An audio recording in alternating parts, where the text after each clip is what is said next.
Hello बच्चों, कैसे हो आप लोग। मैं संदीप कुमार यादव। आज हम बात करने वाले हैं रासायनिक अभिक्रिया एवं समीकरण के बारे में।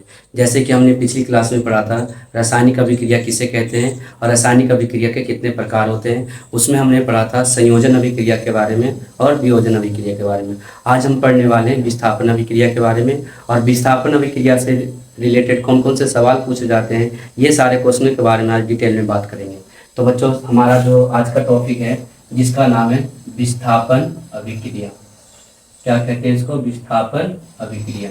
हमारा जो पहला क्वेश्चन आता है कि विस्थापन अभिक्रिया कहते हैं किसे, विस्थापन अभिक्रिया होता क्या, विस्थापन अभिक्रिया को पहचानेंगे कैसे।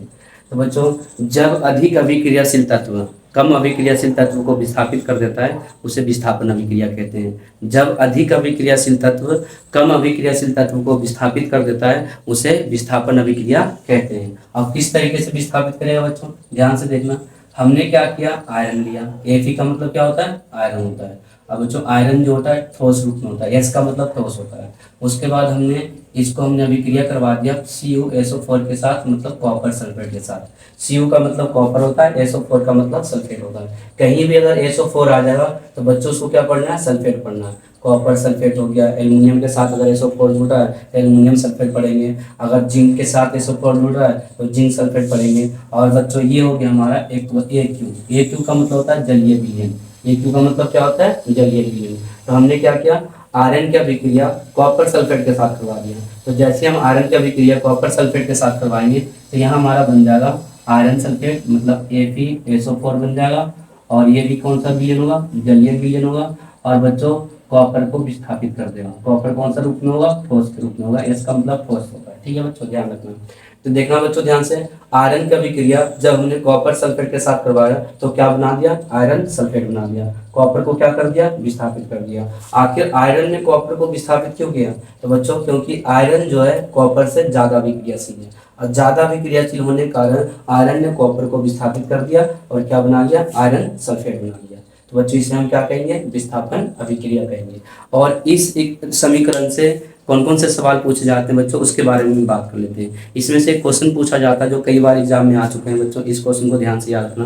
बच्चों, क्वेश्चन पूछा जाता है, जब हम लोहे के कील को कॉपर सल्फेट के विलयन में डुबोते हैं तो विलयन का रंग क्यों बदल जाता है। सबसे पहले हम बात करते हैं इसका रंग कैसा होता है बच्चों। कॉपर सल्फेट का जो रंग होता है वो नीला होता है। कॉपर सल्फेट का रंग कैसा होता है बच्चों, नीला होता है। आयरन सल्फेट का जो रंग होता है बच्चों, हरा होता है। आयरन सल्फेट का रंग कैसा होता है, हरा होता है। तो जब हम लोहे के कील को कॉपर सल्फेट के विलयन में डुबोते हैं तो विलयन का रंग क्यों बदल जाता है।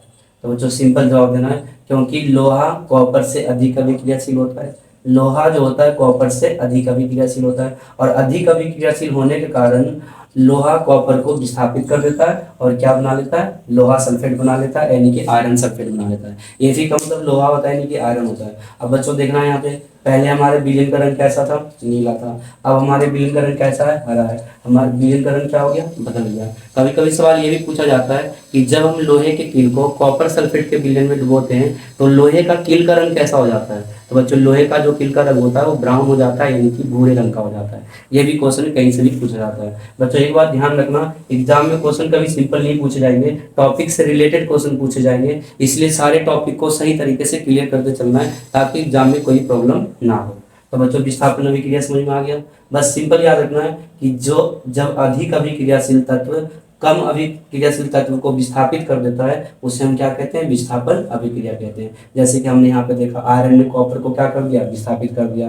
भाई आयरन जो है कॉपर से क्या है, अधिक अभिक्रियाशील है। और अधिक अभिक्रियाशील होने के कारण आयरन ने कॉपर को विस्थापित कर दिया और बना लिया आयरन सल्फेट। और आयरन सल्फेट का जो रंग होता है कैसा होता है, हरा होता है। कॉपर सल्फेट का रंग कैसा होता है, नीला होता है। इसे हम क्या कहेंगे बच्चों, विस्थापन अभिक्रिया कहेंगे। एक और एग्जाम्पल देखकर हम समझते हैं।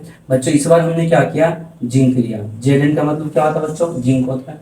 और जिंक कौन से रूप में होता है, ठोस रूप में होता है। उसके बाद जिंक की अभिक्रिया हमने कॉपर सल्फेट के साथ करवा दिया। किसके साथ करवा दिया? कॉपर सल्फेट के साथ करवा दिया, जो कि एक जलीय विलयन है। और जब हम जिंक की अभिक्रिया कॉपर सल्फेट के साथ करवाएंगे तो हमारा बन जाएगा जिंक सल्फेट, मतलब ZnSO4 बन जाएगा, जो कि एक जलीय विलयन होगा और कॉपर को क्या कर देगा? विस्थापित कर देगा। कॉपर कौन से रूप में होगा? ठोस रूप में होगा। बच्चों, कॉपर को विस्थापित किसने किया? जिंक ने किया। और कॉपर को जिंक ने विस्थापित क्यों किया? क्योंकि जिंक जो है कॉपर से अधिक अभिक्रियाशील है, और अधिक अभिक्रियाशील होने के कारण जिंक ने कॉपर को विस्थापित कर दिया और क्या बना लिया? हमारा जिंक सल्फेट बना लिया। तो बच्चों इसे भी हम क्या कहेंगे? विस्थापन अभिक्रिया कहेंगे।